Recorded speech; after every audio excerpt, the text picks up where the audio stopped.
হ্যাঁ, তোমার জেঠিমা আমাকে অভিশাপ দিয়েছে, তা তোমাকে আবার কি অভিশাপ দিল? ভগবান বললেন তোমার জেঠিমা অভিশাপ দিল আমার বংশ নাকি ধ্বংস হয়ে যাবে, আমার বংশ নাকি ধ্বংস হয়ে যাবে। যেই এ কথা বলেছেন অর্জুন অমনি হেসে ফেলেছেন। ভগবান বললেন হাসলে কেন? অর্জুন বললেন ওসব বাদ দাও, ওসব বাদ দাও, ওসব অভিশাপ টভিশাপ ওসব কিচ্ছু নেই, ওর কিচ্ছু হবে না। ভগবান বললেন হঠাৎ করে এরকম অভিশাপ টভিশাপ কিচ্ছু নেই, সব মিথ্যে, কিচ্ছু হবে না, তা ব্যাপারটা কি? অর্জুন বললেন কি বলি বলো তো তোমাকে, তুমি তোমার জন্য চিন্তা করছো, তোমাকে আমার জেঠিমা অভিশাপ দিয়েছে তোমার বংশ ধ্বংস হয়ে যাবে, আর সেই জন্য তুমি চিন্তা করছো। ওরা আমাকেও তো অভিশাপ দিয়েছিল কুরুক্ষেত্রের মাঠে দাঁড়িয়ে, পতিত পাবনী গঙ্গা দেবী আমায় অভিশাপ দিয়েছিল, অর্জুনকে অভিশাপ দিয়েছিল যে অর্জুন তুই আমারই চোখের সামনে আমার ছেলেকে হাজার হাজার তীর বিদ্ধ করে সরসজ্জায় শুইয়ে রেখেছিস, আমার পুত্র হচ্ছে ভীষ্ম, আর ভীষ্মের এই করুণ দুর্গতির জন্য একমাত্র দায়ী তুই, তাই আমি পতিত পাবনী গঙ্গা হয়ে তোকে অভিশাপ দিচ্ছি, একদিন তোর ছেলের হাতেই তুই মরবি, তুই তোর পুত্রের হাতে মরবি, তোর ছেলের হাতে তুই মরবি। জানো তো কৃষ্ণ, গঙ্গা মাতা আমাকে বলেছিল আমি নাকি ছেলের হাতে মরব। আমার ছেলেরাই কেউ বেঁচে নেই, সব মারা গেছে। আমার ছেলে অভিমন্যু সপ্তরথীতে ঘিরে যাকে মেরে ফেলা হলো, আমার ছেলে শ্রুতকীর্তি কুরুক্ষেত্রের যুদ্ধে মারা গেল, আমার আরেক ছেলে ইরাবণ বলে তিনিও মারা গেল। তাহলে আমার ছেলে বলতেই কেউ নেই, তাহলে আমার ছেলে আমাকে মারবে কি করে? আমার ছেলেই তো কেউ নেই, তাহলে মা গঙ্গার দেওয়া অভিশাপটা মিথ্যে হলো না? অন্তর্যামী ভগবান বললেন অন্যান্য কাজ পরে হবে, আগে তোমার দর্পটাকেই চূর্ণ করতে হবে, আগে তোমার দর্প তোমার অহংকারটাকেই আমি চূর্ণ করব, কথা দিচ্ছি মনে মনে। আর মুখে বললেন আচ্ছা ঠিক আছে ঠিক আছে, ওসব কথা বাদ দাও, ওসব কথা অনেক হয়ে গেছে, বাদ দাও বাদ দাও, আগে তুমি আমাকে বলো অর্জুন, তোমার দাদা যুধিষ্ঠির তিনি যে অশ্বমেধ যজ্ঞ করছেন, তা সেই যজ্ঞের ঘোড়াটা এখন বর্তমানে কোন রাজ্যে পৌঁছে গেছে? ঘোড়া তো ছুটবে, যে রাজ্যের ওপর দিয়ে যাবে সেই রাজ্যের রাজা যদি ঘোড়াটাকে ধরে তাহলে পঞ্চপাণ্ডবের সঙ্গে যুদ্ধ করতে হবে, যুদ্ধে যিনি জিতবে তিনি রাজ্যটার মালিক হবে, আর ঘোড়াটাকে যিনি ধরবে না ভয়ে, ফলে বিনা যুদ্ধে সেই রাজ্যটা পঞ্চপাণ্ডবের হয়ে যাবে। তাহলে সেই অশ্বমেধ যজ্ঞের ঘোড়া এখন বর্তমানে কোথায় আছে? খবর টবর কিছু আছে? অর্জুন বললেন হ্যাঁ, কয়েক ঘন্টা আগে খবর পেয়েছিলাম যে আমার দাদার যজ্ঞের ঘোড়া এখন বর্তমানে মণিপুর রাজ্যের ওপর দিয়ে যাচ্ছে, মণিপুর রাজ্যের ওপর দিয়ে যুধিষ্ঠির অশ্বমেধ যজ্ঞের ঘোড়া ছুটছে, আর সেই মণিপুর রাজ্যের রাজা, ও যে মণিপুরে ছিল রাজা,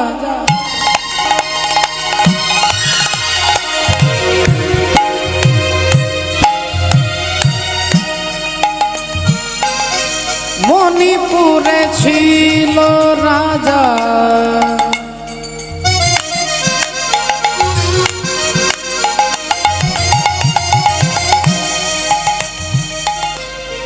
বব্রু বাহন না, বব্রু বাহন না, বব্রু বাহন না, আহা মণিপুরে ছিল রাজা, বব্রু বাহনের নাম, বব্রু বাহনের নাম, বব্রু বাহনের নাম। আর ধর্মে কর্মে ছিল মতি,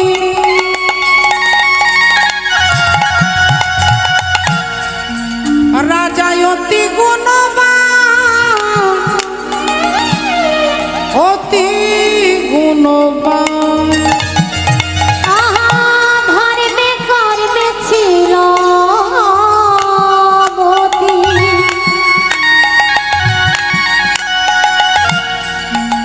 রাজা অতি গুণবান,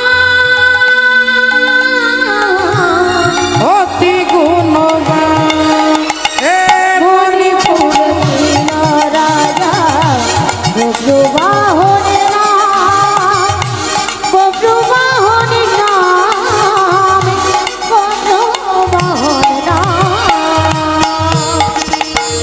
মণিপুর ছিল রাজা বব্রুবাহনের নাম, বব্রুবাহনের নাম, বব্রুবাহনের নামে। মণিপুর রাজ্যের রাজা হচ্ছে বব্রুবাহন, আর সেই বব্রুবাহনের রাজ্যের ওপর দিয়ে যুধিষ্ঠির অশ্বমেধ যজ্ঞের ঘোড়াটা যাচ্ছে, আর অমনি রাজা বব্রুবাহন সেই ঘোড়াটাকে ধরেছে। ঘোড়াটাকে ধরে খুব ভালো লাগছে দেখতে, ধপধপে সাদা, সুন্দর কালো কালো চোখ, সুন্দর রুমালের মতো ল্যাজ, অপূর্ব সুন্দর ঘোড়াটা দেখেই তিনি ধরেছেন ঘোড়ার গলায় থাকা দড়িটা। আর অমনি দেখতে পেলেন কপালের মধ্যে রূপোর পাতাতে লেখা আছে, যিনি সতীর পুত্র হবে তিনি ঘোড়াটাকে ধরবে, আর অসতীর পুত্র হলে ঘোড়াটাকে ধরেও ছেড়ে দেবে। সতীর পুত্র হলে ঘোড়াটাকে ধরবে, অসতীর পুত্র হলে ছেড়ে দেবে ভয়ে। রূপোর পাতার ওপরে লেখাটা দেখেই বব্রুবাহন ঘোড়াটাকে ধরে মায়ের কাছে নিয়ে আসছেন। মায়ের কাছে নিয়ে আসছেন, চিৎকার করতে করতে আসছেন, মা ও মা দেখবে এসো। মায়ের নাম কি না? মায়ের নাম হচ্ছে চিত্রাঙ্গদা। বব্রুবাহনের মায়ের নাম চিত্রাঙ্গদা। চিত্রাঙ্গদা দেবী ছুটে আসছে। বাবার নাম কি না? বাবার নাম হচ্ছে তৃতীয় পাণ্ডব অর্জুন। মায়ের নাম চিত্রাঙ্গদা, বাবার নাম অর্জুন। কিন্তু আপনারা অবাক হয়ে যাবেন, ছেলে বাবাকে জানে না, আর বাবাও ছেলেকে চেনে না। ছেলে জানে না যে আমার বাবাকে, আর বাবা জানে না যে আমার একটা ছেলে আছে। আপনারা বলবেন আবার কি উদ্ভট কথা, একটা ছেলে বাবাকে জানবে না? ঠিক আছে, মেনে নিলাম, কিন্তু একজন বাবা জানবে না যে আমার একটা ছেলে আছে? বলে এর পেছনের অতীতে একটা ইতিহাস আছে, ঘটনা আছে। আর এই ঘটনা জানতে গেলে যেতে হবে একটু অতীতে, একটু আগে থেকে যেতে হবে। চলে যাব আমরা যেদিন অর্জুন বিয়ে করলেন কাকে না? দ্রুপদ কন্যা দ্রৌপদী দেবীকে। দ্রৌপদীকে বিবাহ করে নিয়ে আসছেন লক্ষ্যভেদ করে। দ্রুপদ রাজা সারা রাজ্যের সমস্ত রাজাদেরকে ডেকে বলছে, ওপরে একটা রূপোর মাছ আছে, ওই রূপোর মাছে যে চোখটা আছে ওই চোখটাকে তীর দিয়ে বিদ্ধ করতে হবে, লক্ষ্যভেদ করতে হবে। নিচে ওপরে তাকিয়ে নয়, নিচে জল আছে, জলে ওই মাছের ছাপটা পড়বে, সেই ছাপটা দেখে মাছের চোখটাকে লক্ষ্যভেদ করতে হবে। এখন লক্ষ্যভেদ করতে আমরা সবাই চাই, কিন্তু আমরা পারি না কেন? কারণ আমাদের লক্ষ্যটাই লক্ষ্য রকমের। কখনো বলছি ছেলে চাই, গাড়ি চাই, বাড়ি চাই, এটা চাই। শিশুর নেহারি লক্ষ্য মাতৃস্তনপানে, আর মাতালের স্থির লক্ষ্য মদিরা সন্ধানে। সতী খুঁজে পুঁজিবারে পতির চরণ, কুলোটার লক্ষ্য হরে কিসে পরমন। বাঁদরের লক্ষ্য শুধু ফলের বাগান, শুকুনির লক্ষ্য দুর্ভাগাড়ের সন্ধান। শৃগালের লক্ষ্য মৃতদেহ লইয়ে টানাটানি, আর নিন্দুকের লক্ষ্য শুধু পরনিন্দা গ্লানি। জ্ঞানীর লক্ষ্য শুধু তর্ক উপার্জন, আর ভক্তের লক্ষ্য শুধু শ্রীহরির চরণ। অর্জুন বিয়ে করে নিয়ে আসছেন দ্রৌপদী দেবীর হাতে ধরে। এদিকে কুন্তী দেবী শিলনোড়াতে মশলা বাটছেন। মা মশলা বাটছেন, পেছন থেকে ছেলে বলে উঠল, মা দেখো আজকে ভিক্ষায় কি এনেছি। ও মা দেখো ভিক্ষাতে কি এনেছি। মা না দেখেই বলে উঠলেন, আজকে যা এনেছিস বাবা আমাকে বাদ দিয়ে তোরা 5 ভাই সমান ভাগে ভাগ করে নে। মা না দেখেই কথাটা বলছো মা, একটা বার তাকিয়ে দেখো। আরে বাবা বললাম তো দেখবো না, কাজ করছি দেখতে পাচ্ছিস না? আমার শরীরটা ভালো নয়, যা এনেছিস 5 জনে মিলে ভাগ করে নে, কম বেশি করবি না, সমানভাবে নিবি, যা। অর্জুন বললেন, মা 2 বার হয়ে গেছে, আর একবার বলবো শেষবারের মতো। আর একবার বলবো, মা দেখো কি এনেছি। একবার দেখো জননী, দেখো মা। আরে বাবা কি মুশকিল, তুই বুঝতে পারছিস না কেন? আমার সময় নেই, দেখবো না দেখবো না দেখবো না, যা এনেছি 5 জনে মিলে ভাগ করে নে। অর্জুন দ্রৌপদীর হাতটা ছেড়ে দিয়ে বলছে, শোনো দ্রৌপদী, আজ থেকে তুমি একা আমার স্ত্রী নও, আজ থেকে আমাদের 5 ভাইয়ের স্ত্রী তুমি। সঙ্গে সঙ্গে প্রতিবাদ করলেন দাদা যুধিষ্ঠির, অর্জুন কি বলছিস তুই পাগলের মতো? অর্জুন বললেন দাদা আমি বলিনি, মা বলেছে যা এনেছিস 5 জনে মিলে ভাগ করে নি। যুধিষ্ঠির দাদা বললেন মা না দেখে না জেনে না বুঝে বলেছে। অর্জুন বললেন কিন্তু মা তো বলেছে। মায়ের কলমের ওপরে ভগবানেরও কলম চলবে না যদি মা ভক্তি পরায়ণা সতী সাধ্বী রমণী হয়। মায়ের কলমের ওপরে ভগবানের সংবিধান চলবে না বাবু, কথা ভগবানই বলছে, আমি বলছি না। যুধিষ্ঠির দাদা বলছে এটা হতে পারে না। অর্জুন বলছে মা যখন বলেছে তখন আজ থেকে দ্রৌপদী 5 ভাইয়ের স্ত্রী হবে।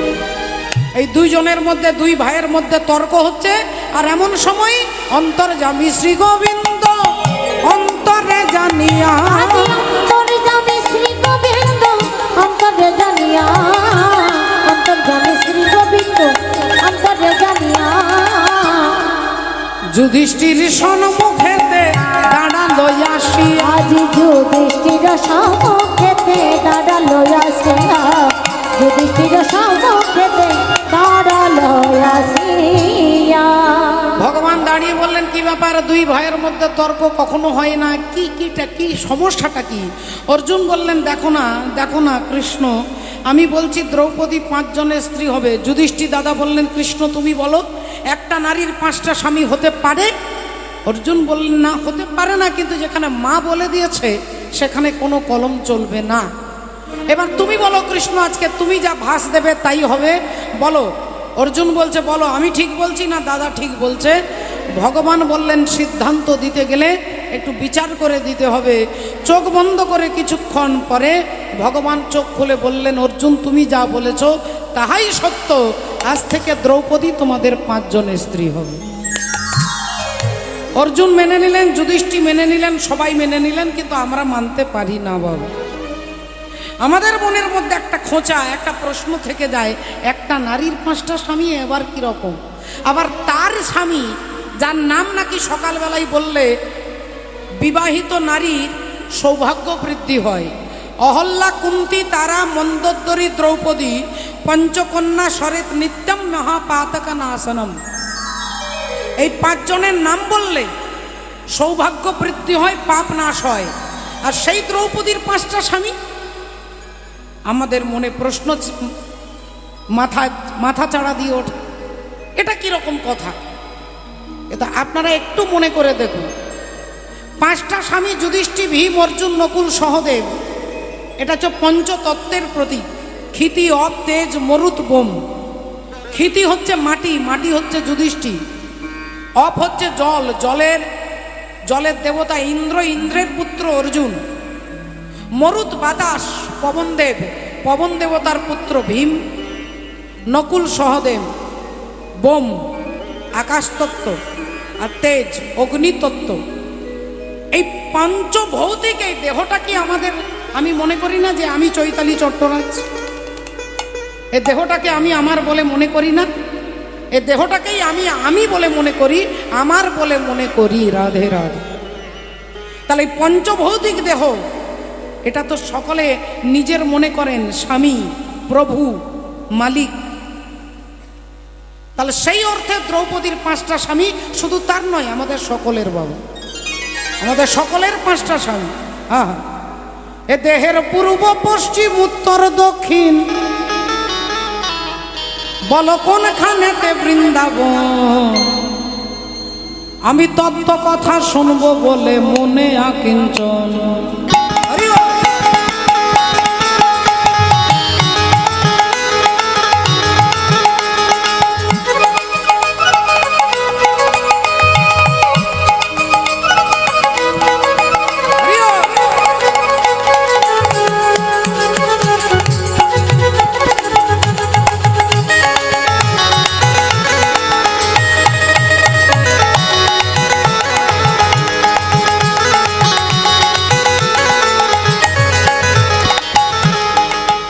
দেহের পূর্ব পশ্চিম উত্তর দক্ষিণ, দেহের পূর্ব পশ্চিম উত্তর দক্ষিণ। আস্তে আস্তে আস্তে আস্তে। দেহের পূর্ব পশ্চিম, এদিকটা পূর্ব দিক, এদিকটা পশ্চিম দিক। আর কোমরের ওপরের দিকটা উত্তর দিক আর নিচের দিকটা দক্ষিণ দিক। তাহলে পূর্ব পশ্চিম উত্তর দক্ষিণ আপনাকে খুঁজে দেখতে হবে কোনখানে বৃন্দাবন আছে। তত্ত্বদর্শী মহাজন বলছে,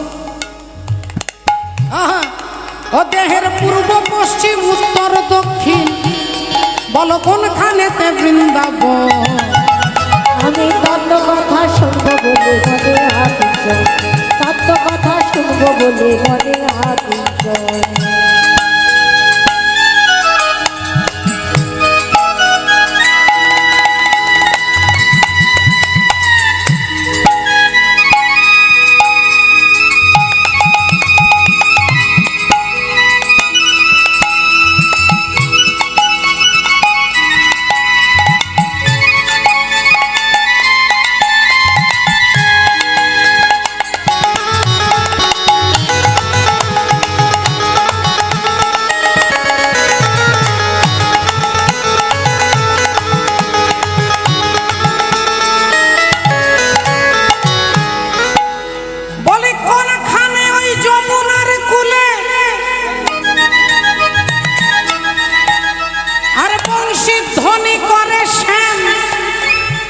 জয় রাধে বলে বংশীধ্বনি করে সেন জয় রাধে বলে, বংশীধ্বনি করে সেন জয় রাধে বলে। বলি কোন কমলে কমলিনী ওরে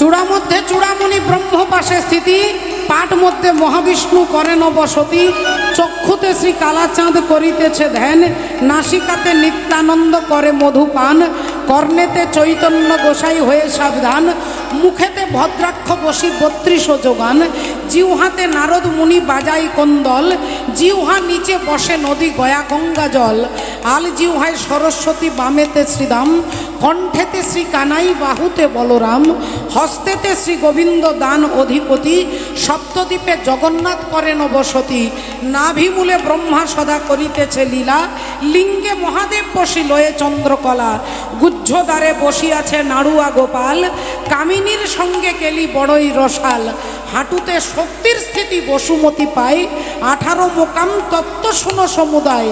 এই সব তত্ত্ব কথা যেই জন জানে, নরলোকে তুচ্ছ তারে দেবলোকে মানে।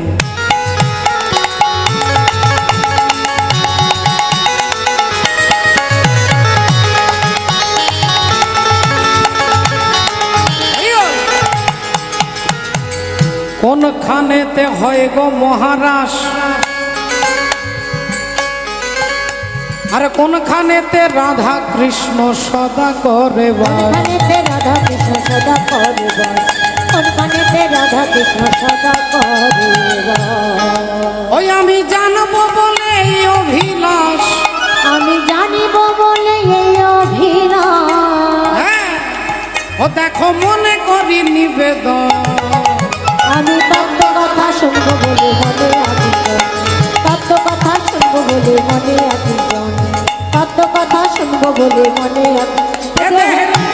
পশ্চিম উত্তর দক্ষিণ পূর্ব পশ্চিম উত্তর দক্ষিণ কোনখানেতে বৃন্দাবন, তত্ত্ব কথা শুনবো বলে মনে আদিত, আমি তত্ত্ব কথা শুনবো বলে মনে আদিত, আমি তত্ত্ব কথা শুনবো বলে মনে আদিত, আমি তত্ত্ব কথা শুনবো বলে মনে আদিত। মাননীয় ভক্তমণ্ডলী, ভক্তি মাতৃমতী মায়ের আজকে ঘটনা কি ঘটলো দেখুন। ভগবান এসে সিদ্ধান্ত দিলেন, আজ থেকে দ্রৌপদী তোমাদের 5 ভাইয়ের স্ত্রী, 1 বছর এক একজনের কাছে, 1 বছর যুধিষ্ঠির, 1 বছর ভীম, এভাবে 1 বছর করে থাকবে। একটা কথা মনে রাখতে হবে, দ্রৌপদী যখন যে স্বামীর ঘরে থাকবে সেই ঘরে যদি কেউ বিনা অনুমতিতে ঢোকে তাকে 12 বছরের জন্য নির্বাসনে যেতে হবে। 12 বছরের জন্য নির্বাসনে যেতে হবে। সিদ্ধান্ত দিয়ে ভগবান চলে গেলেন। সেই মতোই জীবন চলতে লাগলো। 1 বছর করে একদিন দ্রৌপদী স্বামী যুধিষ্ঠির ঘরে দুপুরবেলায় সেবা দিয়ে চরণ সেবা করছেন। অর্জুন দূরে জঙ্গলে দাঁড়িয়ে নিজের কাজ করছেন। একজন ব্রাহ্মণ আসছেন চিৎকার করতে করতে, অর্জুন বাঁচাও, বাঁচাও অর্জুন, আমায় বাঁচাও। চমকে উঠলেন অর্জুন, একই বিপ্রবর, হে বেদজ্ঞ ব্রাহ্মণ, কি হয়েছে? আমার বড় বিপদ অর্জুন, আমার বড় বিপদ। আমার একমাত্র সহায়, একমাত্র অবলম্বন হচ্ছে আমার গাভী মাতা।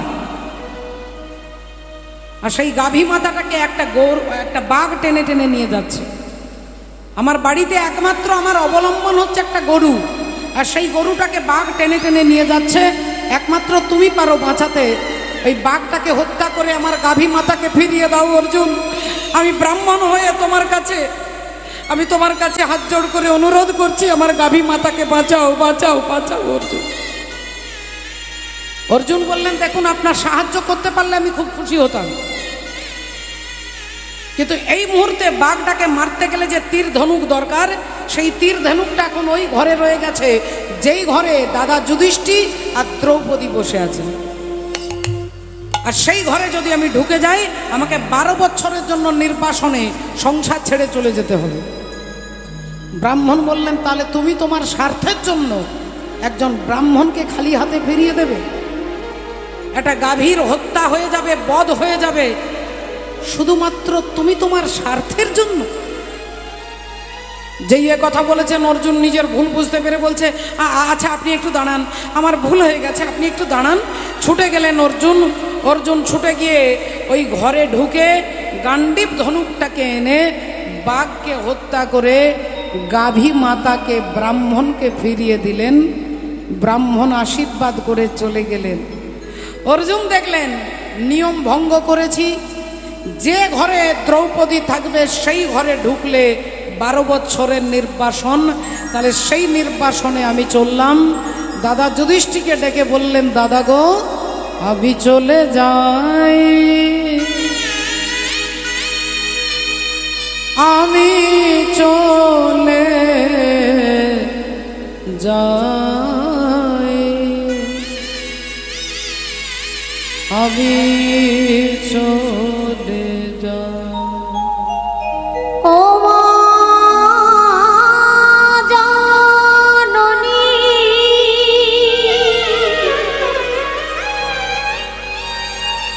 জন্ম ভবে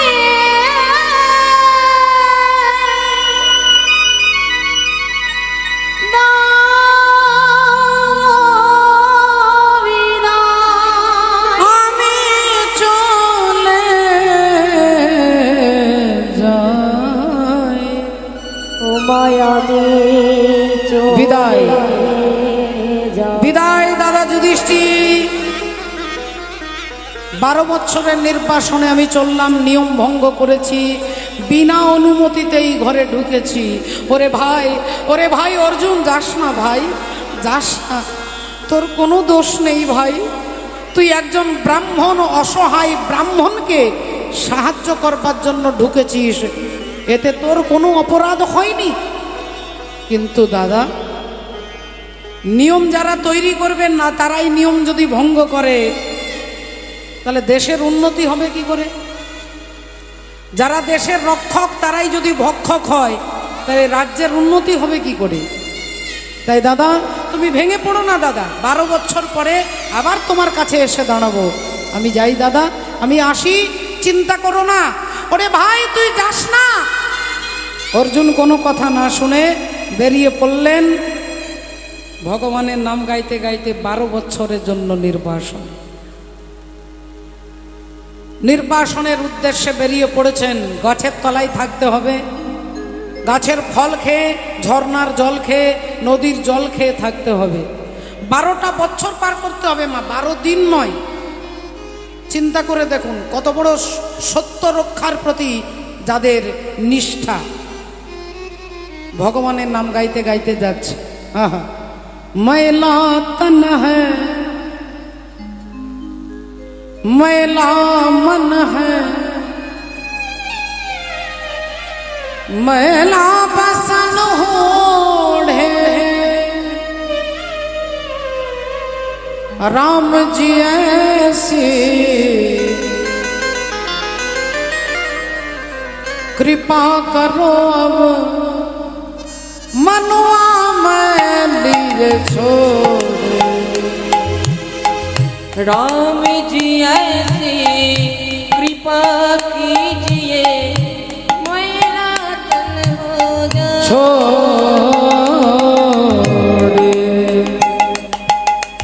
राम जी ऐसी कृपा करो अब मनुआ मैं लिए छोड़े।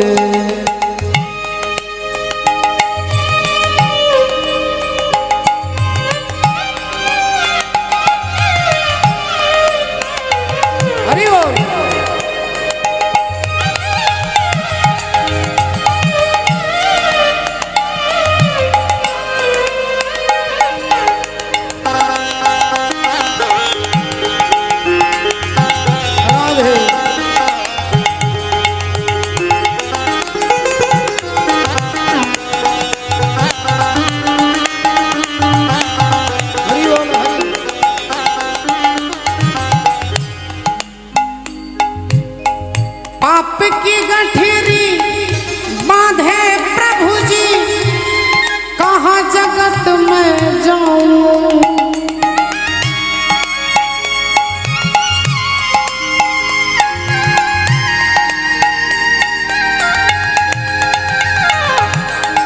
इस गठरी को त्याज कर प्रभु जी, शरण तुम्हारे आओ। भक्ति में रम जाए ये मन, माया में ना दौड़े। राम जी ऐसी कृपा करो अब मनुआ मैं लिए छोड़े। ओ बिन तेरे सावनाया झूले पड़े, झूले हम झूल न पाए। तूने हमें कभी याद किया तो हम तुझे भूल न पाए। है तेरा इंतजार तू मिले बार बार, मेरे के भी अब तेरा संग नहीं छोड़ना। तेरे बिन नहीं जीना मर जाना सावरे, तेरे बिन नहीं जीना मर जाना सावरे। तेरे बिन नहीं जीना मर जाना सावरे, नहीं जीना मर जाना सावरे। হাঁটতে হাঁটতে চলতে চলতে 1 বছর 2 বছর 5 বছর 10 বছর পেরিয়ে গেল। গায়ের রং পাল্টে গেছে, চেহারা পাল্টে গেছে, চুল বড় হয়ে গেছে, দাড়ি গোপ বড় হয়ে গেছে, নখ বড় হয়ে গেছে, গায়ের রংটা পাল্টে গেছে, বসন মলিন হয়ে গেছে। 10 বছর পেরিয়ে গেছে। এভাবে জঙ্গলে থাকতে থাকতে বাকি আছে আর 2 বছর, তারপরেই দাদার কাছে যাব।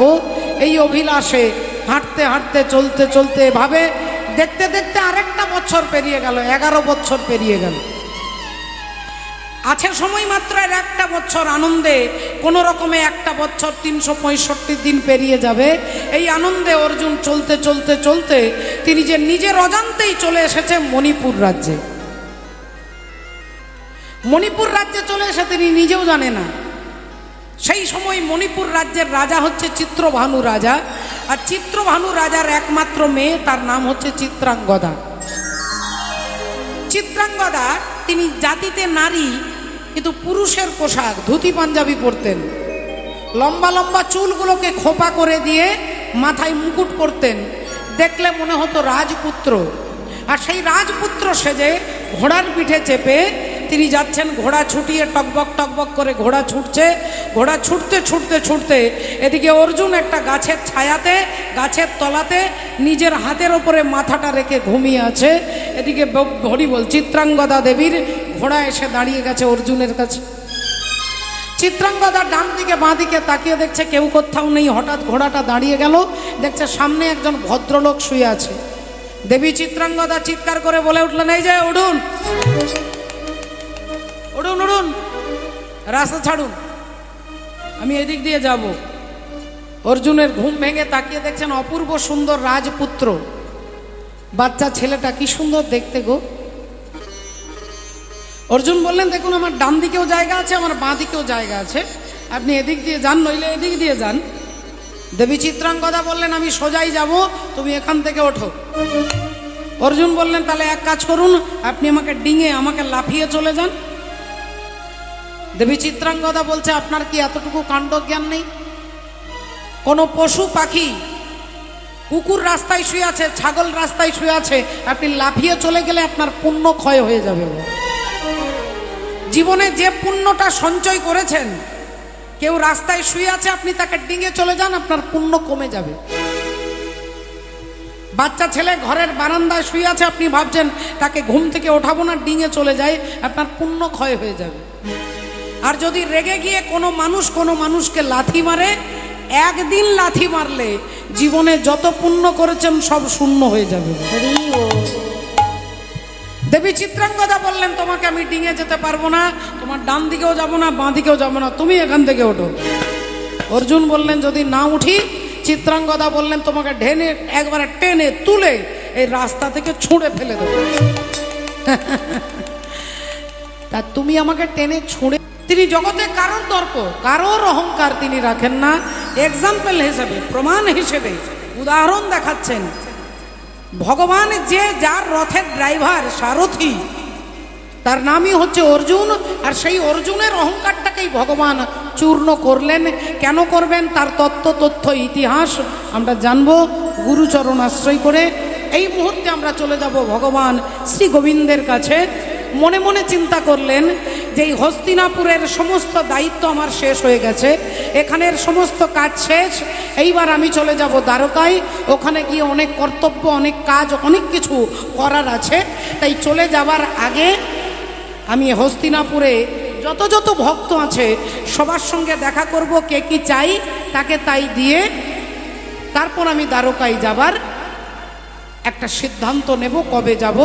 এই ভাবতে ভাবতে সকাল থেকে সকল ভক্তের সঙ্গে দেখা করতে করতে রাত্রি হয়ে গেছে। মনে পড়ে গেছে ভগবানের যে একজন ভক্তিমতী মায়ের সঙ্গে দেখা করতে হবে, আর তিনি হলেন তার পিসিমা কুন্তী দেবী। কুন্তী দেবী সেই সময় রাত্রে ঘুম আসছেন না বলে তিনি ভগবান কৃষ্ণের জন্য একটা মুক্তোর মালা গাঁথতে বসেছেন। দেখুন, সময় একই রকম আমাদের সকলের হতে পারে। ভগবানের স্বভাব আর ভগবানের প্রভাব, ভাগবত বাদ দিয়ে আর যা গ্রন্থ, যত পুরাণ দেখবেন, সব জায়গায় ভগবানের প্রভাবকে তুলে ধরা হয়েছে। ভগবান এটা করতে পারে, ওটা করতে পারে, এটা করেছে, ওটা করেছে, কিন্তু ভগবানের স্বভাবটা কি, এটা একমাত্র ভাগবত তুলে ধরলেন। প্রভাব দেখে অনেক সময় একটা ছেলে একটা মেয়ের বিয়ে পর্যন্ত হয়ে যায়। প্রভাবের মধ্যে পড়ে শারীরিক সৌন্দর্য, প্রভাবের মধ্যে পড়ে ক্ষমতা, প্রভাবের মধ্যে পড়ে টাকা পয়সা। আর টাকা পয়সা দেখে, রূপ দেখে, যৌবন দেখে অনেকে অনেকের প্রতি আকর্ষণ, প্রেম, বিবাহ হয়ে যেতে পারে। কিন্তু 2 বছর 5 বছর পরে তারপর অনেক সময় প্রভাবটা কেটে যেতে পারে, তখন আবার ডিভোর্সও হয়ে যেতে পারে, বিচ্ছেদও হয়ে যেতে পারে। কিন্তু স্বভাবটা যদি জানতে পারেন, স্বভাব জেনে যখন আপনার ভালো লাগবে, তখন সেটা সহজে বিচ্ছিন্ন হবার নয়। বাবু, ভগবান আসছেন কুন্তী দেবীর সঙ্গে দেখা করতে কুন্তী দেবীর ঘুম আসছে না, তিনি মালা গাঁথতে বসেছেন। আচ্ছা, আমাদের জীবনে এরকম হয় না, অনেক সময় ঘুম আসে না, রাত্রিবেলায় ঘুম কিছুতেই আসছে না, চোখে মুখে জল দিচ্ছি, ঘুম আসছে না, ভাবছি একটু বাইরে পায়চারি করে আসি। কেউ অনেকে ভাবেন একটু টিভিটা দেখি, একটু মোবাইলটা দেখি, কেউ অনেকে ভাবেন একটু গ্রন্থটা পড়ি। ঘুম যখন আসছে না, একটু নামের মালাটা নিয়ে বসি, একটু নাম জপ করি, একটু রামায়ণ, একটু মহাভারত নিয়ে বসি। আপনার যেমন চরিত্র, আপনি সেভাবে সময়টাকে সেইভাবে মেনটেন করবেন। অনেকে সিনেমা দেখে রাত্রি কাটিয়ে দিতে পারে, অনেকে সিরিয়াল দেখতে পারে, অনেকে গল্প করতে পারে পাশের লোকের সঙ্গে, আবার অনেকে ভগবানের ভজন করতে পারে। কুন্তী দেবী ভগবানের জন্য মালা গাঁথতে বসেছে। এমন সময় ভগবান আসছেন, পিসিমা, ও পিসিমা। যেই বলেছে পিসিমা, কুন্তী দেবীর গলার শব্দটা খুব চেনা চেনা, ছুটে গিয়ে দরজাটা খুলেছে। কি রে, ঘুমোসনি? ঘুম আসছে না বুঝি? আয় আয় ভেতরে, ভেতরে। ভগবানকে নিয়ে ভেতরে গিয়ে বসিয়েছে। তা হ্যাঁ রে, এত রাত্রি হয়ে গেল, ঘুমোসনি কেন? ভগবান বললেন, আমি তো ঘুমোইনি, আগে তুমি বলো পিসিমা, তুমি কেন ঘুমোনি? এই অসময়ে রাত্রিবেলায় মালা হাতে হাতে ছুঁচ সুতো মুক্তোর মালা ধরে কথা বলছে, ঘুমোনি কেন? পিসিমা বললেন, আমার ঘুম আসছে না, তাই তোরই জন্য একটা মুক্তোর মালা গাঁথতে বসেছি। কিন্তু তুই ঘুমোসনি কেন বাবা? ভগবান বললেন, দেখ তেরি, আমার কি ঘুমানোর সময় আছে? সকাল থেকে হাজার হাজার ভক্তদের সঙ্গে দেখা করতে গিয়েই রাত্রি হয়ে গেল, তাই ভাবলাম তোমার সঙ্গে একটু দেখা করে আসি। কেন আমার সঙ্গে রাত্রিবেলা দেখা করতে হবে? কেন এত ব্যস্ততা কেন? ভগবান বললেন, সে কি পিসিমা, তুমি জানো না আমি আর কয়েকদিন পরে দ্বারকায় চলে যাব? আমি দ্বারকায় চলে যাব। এ কথা শোনার সাথে সাথে কুন্তী দেবীর মাথায় যেন বজ্রাঘাত হলো। ওরে কৃষ্ণ রে, তুই কি বলছিস বাবা? না না, এ হতে পারে না,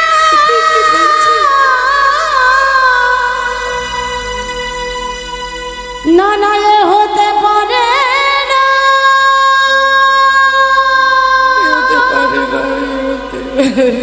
না না, এ হতে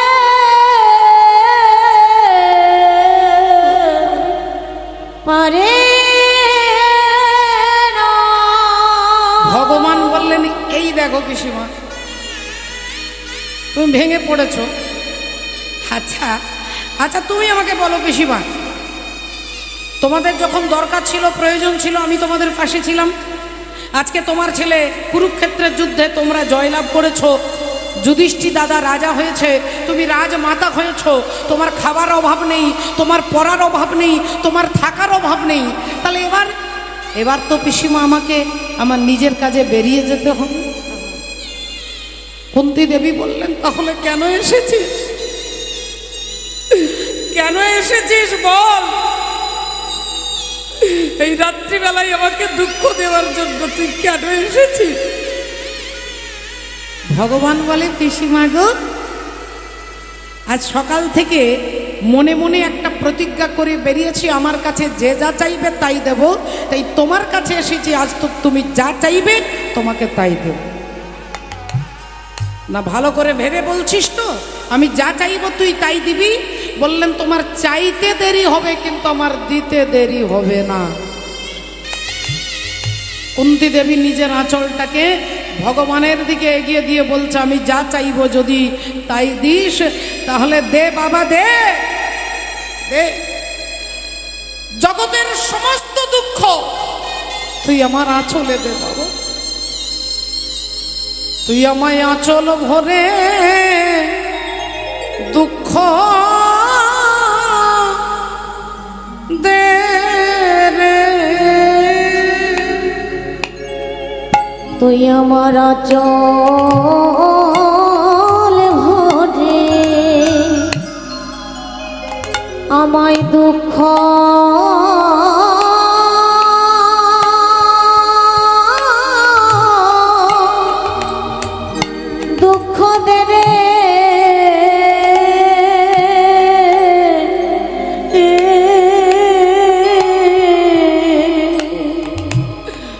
আমি আর তো কিছু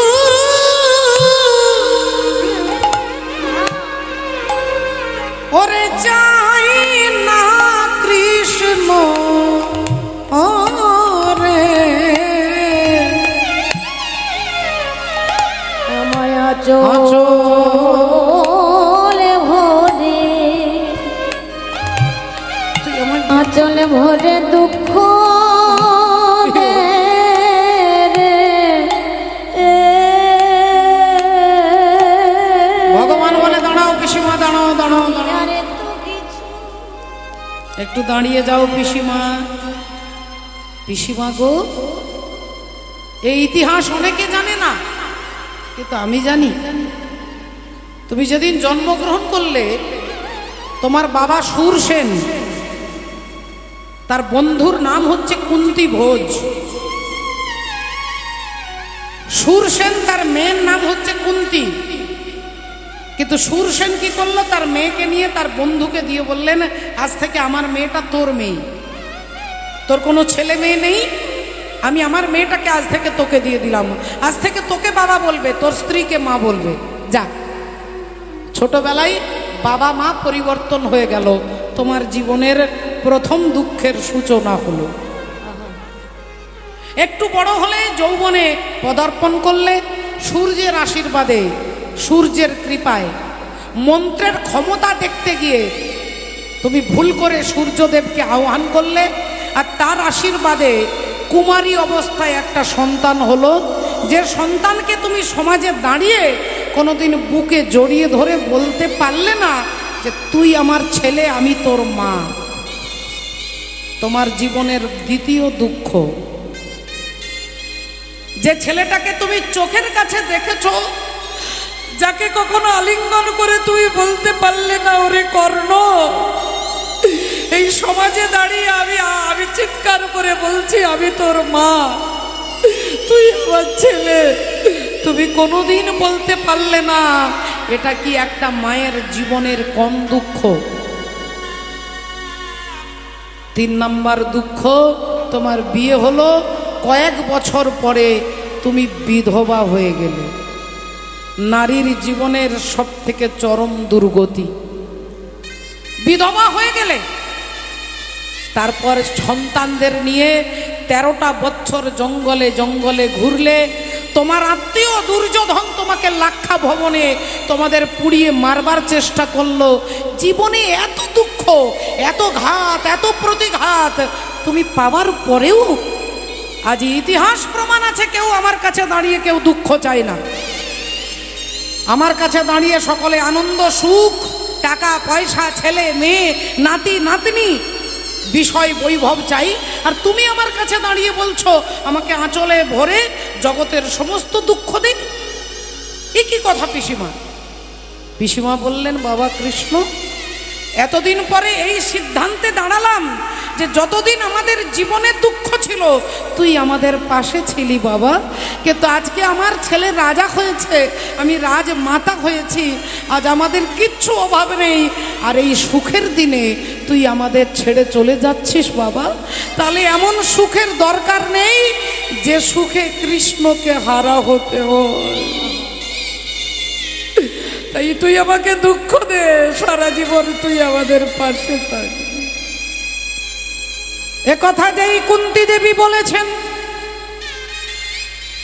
ভগবান ছুটে গিয়ে কুন্তী দেবীকে বুকে জড়িয়ে ধরে বলছে, আমি কথা দিচ্ছি পিসিমা, ঘরে নয়, বাইরে নয়, দিনে নয়, রাত্রে নয়, দুপুরে নয়, সন্ধে নয়, ওপরে নয়, নিচে নয়, তুমি যখন যেখানে যে পরিস্থিতি দাঁড়িয়ে তুমি আমাকে ডাকবে, আমি তোমার কাছে এসে দাঁড়াবো। আমি তোমার কাছে এসে দাঁড়াবো, তোমার কাছে এসে দাঁড়াবো। তুমি যখন চাইবে আমি তখন আসিব, তোমার কাছে এসে দাঁড়াবো, যখন চাইবে তখন আসিব। আমি তোমার কাছে এসে দাঁড়াবো। তুমি যখন যেখানে আমাকে ডাকবে আমি তোমার কাছে এসে দাঁড়াবো। পিসিমা, এবার আমি আসি। এই বলে কুন্তী দেবীকে প্রণাম করে ভগবান কৃষ্ণ হেঁটে বেরিয়ে যাচ্ছেন। এদিক দিয়ে ভগবান আসছেন। হঠাৎ কিছু দূর হাঁটতে হাঁটতে হাঁটতে হাঁটতে তিনি শুনতে পেলেন একটা ঘরের ভেতর থেকে একটা কান্নার শব্দ বেরিয়ে আসছে। কে যেন বুক ফাটা আর্তনাদ করে চিৎকার করে কাঁদছে। ভগবান একটু একটু করে এগিয়ে যাচ্ছেন। দরজাটা আলতো খোলা আছে, পুরো খোলা নেই, পুরো বন্ধ নেই, আলতোভাবে খোলা আছে। আর সেই ফাঁক থেকে ভগবান দৃষ্টি দিয়ে দেখছেন একজন মা তার দুহাত দিয়ে মাথার চুলগুলোকে ছিঁড়ছে, কখনো মাথাটা মাটিতে ঠুকছে, কখনো সারা গায়ে ধুলো মাখছে, কখনো নিজের আলু থালু বেশ চিৎকার করে নিজের কাপড়গুলোকে ছিঁড়ছে, কখনো বারবার নিজের ছেলের নাম ধরে ডাকছে। তিনি কে না শতপুত্রের জননী মা গান্ধারী। চিৎকার করে ডাকছে, ওরে দুর্যোধন, ওরে দুর্যোধন, ওরে দুঃশাসন, ফিরে আয় বাবা, ওরে দুঃশাসন রে, ফিরে আয়, একবার ফিরে আয় আমার কাছে, একবার ফিরে ওরে তোরা ছাড়া যে আর আমার কেউ নেই, আমার কাছে মা গান্ধারী চিৎকার করে কাঁদছেন দুর্যোধন দুঃশাসন বলে। ওরে পরাণের দুর্যোধন রে,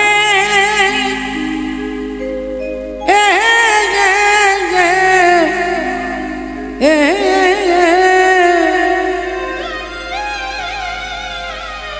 ওই আমি কোন বা দেশে যাব তোর লাগিয়া রে। পরাণের দুর্যোধন রে,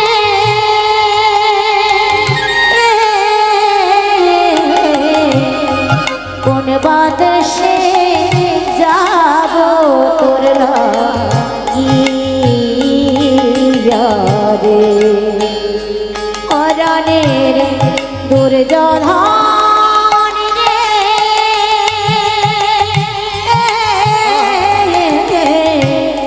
কোন বা দেশে যাব তোর লাগিয়া রে। বলি আমারে দেহে আর প্রাণ রবে না রে, ওই আমার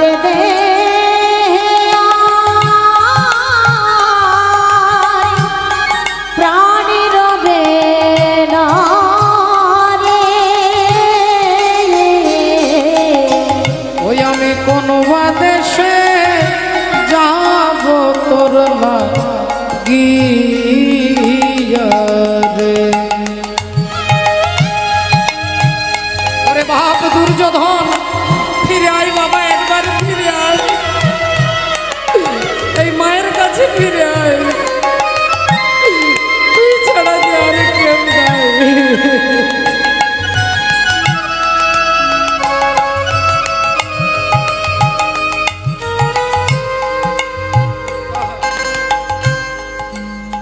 ওরে বনের আগুন সবাই দেখে, বাবারে বনে যদি আগুন লেগে যায় সবাই দেখতে পায় বাবা, ঘরে আগুন লেগে গেলে সবাই দেখতে পায়, কিন্তু মনের ভেতরে যদি আগুন লাগে আগুন কেউ দেখতে পায় না। তাই আমার মনে সেই আগুন লেগেছে যে ব্যথা কেউ দেখতে পাচ্ছে। ওরে বনের আগুন সবাই দেখে, মনের আগুন দেখে না। আর যে ফুল শুকায়ে গেছে কেউ মনে রাখে না রে, মনে রাখে না। ওরে বলিয়ে দেহে আর প্রাণ রবে না রে, ওই আমার দেহে আর ওরে ক্ষমা রে।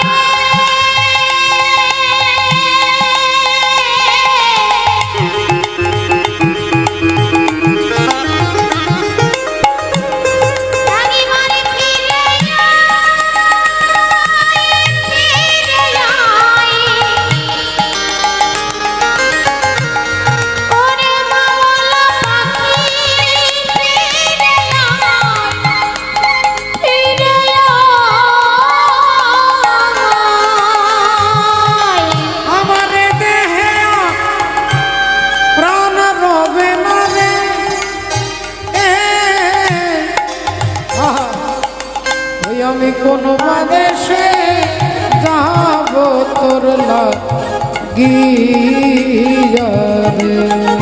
পরনের দুর্যোধন রে, ভগবান একটু একটু করে এগিয়ে যাচ্ছে। কোন বাদেশে যাব তোর একটু একটু করে ভগবান এগিয়ে যাচ্ছে। রে, ওই আমি কোন বাদেশে রাধে, যাব তোর লাগিয়া।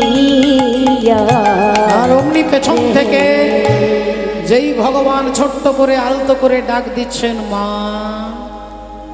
চমকে উঠলেন শতপুত্রের জননী গান্ধারী। চিৎকার করে বলে উঠলেন, কে কে কে আমাকে মা বলে ডাকলে? কে আমাকে মা বলে তুমি ডাকলে? উত্তপ্ত মরুভূমির বুকে এক পশলা বৃষ্টির মতো তোমার মাতৃ সম্বোধন আমার হৃদয়কে করেছে উদ্বেলিত। বলো তুমি কে? আমি তোমায় দেখতে পাচ্ছি না কেন? কে আমাকে মা বলে ডাকলে? ভগবান বললেন, মাগো, এরকম হাজার হাজার হ্যালোজিন জ্বেলে দিলে আমাকে দেখা যায় না মা। এরকম লক্ষ লক্ষ টিউবলাইট জ্বেলে দিলে আমাকে দেখা যায় না। আমাকে দেখতে গেলে যে আলোটার প্রয়োজন তার নাম হচ্ছে দিব্য জ্ঞান। আর সেই দিব্য জ্ঞান আমি ছাড়া জগতে কেউ দিতে পারবে না। তুমি আমায় দেখবে মা, এই দেখো আমি কে। আর যেই বলেছ অমনি গান্ধারী দেখছে, দেখে ভগবান কৃষ্ণ দাঁড়াইয়ে আছে। দেখে ভগবান কৃষ্ণ দাঁড়াইয়ে আছে। দেখে ভগবান কৃষ্ণ দাঁড়াইয়ে আছে। আহা, ভগবান কৃষ্ণ দাঁড়াইয়ে আছে। ও যে গান্ধারীর চোখের কাছে ভগবান কৃষ্ণ দাঁড়াইয়ে আছে। গান্ধারীর চোখের কাছে দেখে ভগবান কৃষ্ণ দাঁড়াইয়ে আছে। গান্ধারীর চোখের কাছে ভগবান কৃষ্ণ দাঁড়াইয়ে আছে। গান্ধারীর চোখের কাছে ভগবান কৃষ্ণ দাঁড়াইয়ে আছে। গান্ধারীর চোখের কাছে ভগবান কৃষ্ণ দাঁড়াইয়ে আছে। ভগবান কৃষ্ণ দাঁড়াইয়ে আছে। আর যেই ভগবান শ্রী হরিকে দেখেছেন, গান্ধারী আঙ্গুলটা তুলে বলে উঠল, তুমি সেই কৃষ্ণ, তুমি সেই কৃষ্ণ যে আমাকে মা বলে ডাকবার মতো কাউকে রাখলে না। তুমি সেই কৃষ্ণ যে আমার বংশে বাতি দেওয়ার জন্য কাউকে রাখলে না। তুমি সেই কৃষ্ণ যে আমার বংশটাকে ধ্বংস করে দিয়েছ। না না না না না, আমি তোমার কাছে দাঁড়িয়ে কাঁদবো না। তুমি নিষ্ঠুর, তুমি নির্মম, তুমি পাষাণ। তাই তোমার কাছে দাঁড়িয়ে কাঁদা হচ্ছে অনর্থ। শোনো, আজ এই রাতের অন্ধকারে সন্তানহারা জননী গান্ধারী আমি, আজ আমি তোমাকে দিচ্ছি অভিশাপ। তুমি যেমন আমার বংশে বাতি দিতে কাউকে রাখলে না, একদিন আমার মতো তোমার বংশ ধ্বংস হয়ে যাবে। ভগবান একগাল মিষ্টি হেসে গান্ধারীর দিকে তাকিয়ে বললেন, মা, তোমার অভিশাপ আমি মাথায় তুলে নিলাম। আমি তোমার অভিশাপ মাথায় তুলে নিচ্ছি মাগো। আমি কথা দিচ্ছি আমার বংশ ধ্বংস হবে। কিন্তু হেই মা গান্ধারী, তোমার একটাও ছেলেকে কিন্তু আমি মারিনি মা। राम किसी को मारे नहीं, ऐसा नहीं। राम अपने आप मर जाते हैं करके बुरा काम। আমি কাউকে মারিনি মা, তুমি ভুলে গেছো, তোমার বিস্মৃত হয়ে গেছো। তুমি আজ থেকে 18 দিন আগে যেদিন কুরুক্ষেত্রের যুদ্ধ শুরু হবে, সেদিন তোমার ছেলে দুর্যোধন তোমাকে প্রণাম করতে এসে বলেছিল, মা, এই তুমি আমার প্রণাম নাও, আমাকে আশীর্বাদ করো, আমি যেন কুরুক্ষেত্রের যুদ্ধে জয়লাভ করতে পারি। সেদিন তুমি মা গান্ধারী ছেলের মাথায় হাতটা দিয়েও হাতটা সরিয়ে নিয়ে বললে, বাবা দুর্যোধন, যে যুদ্ধে তুই যাচ্ছিস এটা ভারত পাকিস্তানের যুদ্ধ নয়, এটা ভারত বাংলাদেশের যুদ্ধ নয়, এটা ভারত চীনের যুদ্ধ নয়। যে যুদ্ধে তুমি যাচ্ছ এই যুদ্ধের নাম হচ্ছে ধর্মযুদ্ধ। আর এই ধর্মযুদ্ধে তুই হারবি না তুই জিতবি আমি বলতে পারবো না বাবা। তবে হ্যাঁ, আমি তোর মা, তুই আমার ছেলে। এই তোর মাথায় হাত রেখে আশীর্বাদ করে বলছি, ধর্মপক্ষের হবে জয়, যে পক্ষে শ্রীকৃষ্ণ রয়। ধর্মপক্ষের হবে জয়, যে পক্ষে শ্রীকৃষ্ণ রয়। এ কথা তুমি দুর্যোধনকে বললে, আর আজকেই রাতের অন্ধকারে দাঁড়িয়ে আমায় অভিশাপ দিচ্ছ মা। ঠিক আছে, ঠিক আছে, তোমার দেওয়া অভিশাপ আমি মাথায় তুলে নিলাম। তাহলে এখন আমি আসি মা। এই বলে ভগবান শ্রীহরি হাঁটতে হাঁটতে যাচ্ছেন। এদিকে ভগবান যাচ্ছেন আর এদিকে অর্জুন আসছেন। এদিকে অর্জুন আসছেন, রাধে ভক্তিমতী মায়েরা। অর্জুন আসছে আর সারাদিন কৃষ্ণকে দেখেননি, ঘুম আসছে না, একবার অন্তত দর্শন করে আসি। অর্জুন এদিক থেকে আসছে, ভগবান এদিক থেকে আসছে। অর্জুন গুনগুন করে গান গাইতে গাইতে আসছে। ওমা রাধে রাধে। অর্জুন যাচ্ছেন ভগবানের নাম গাইতে গাইতে, আমরাও যাব, আমরাও একটু তালি দিতে দিতে নামের মধ্যে থেকে যাব। তেরে মর্জি কা मैं हूँ गुलाम, ओ मेरे अलबेले शाम तेरे मर्जी का। आगे का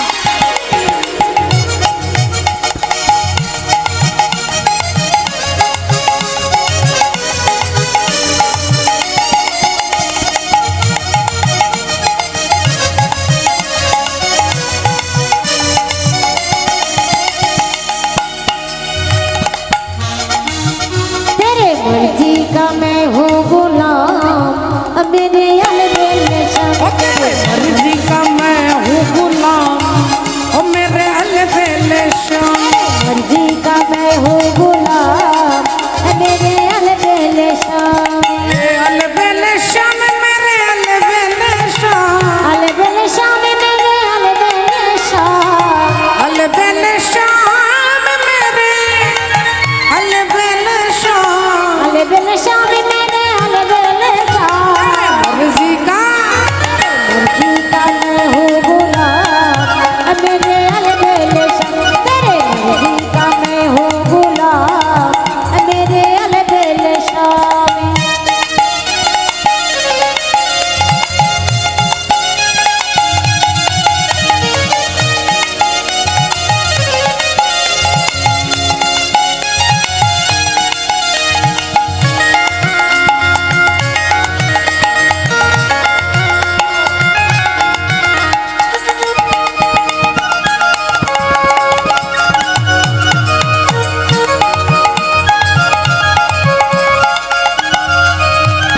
ए कागज से तो है हंस बनाए, कागज तेरे हंस बनाए।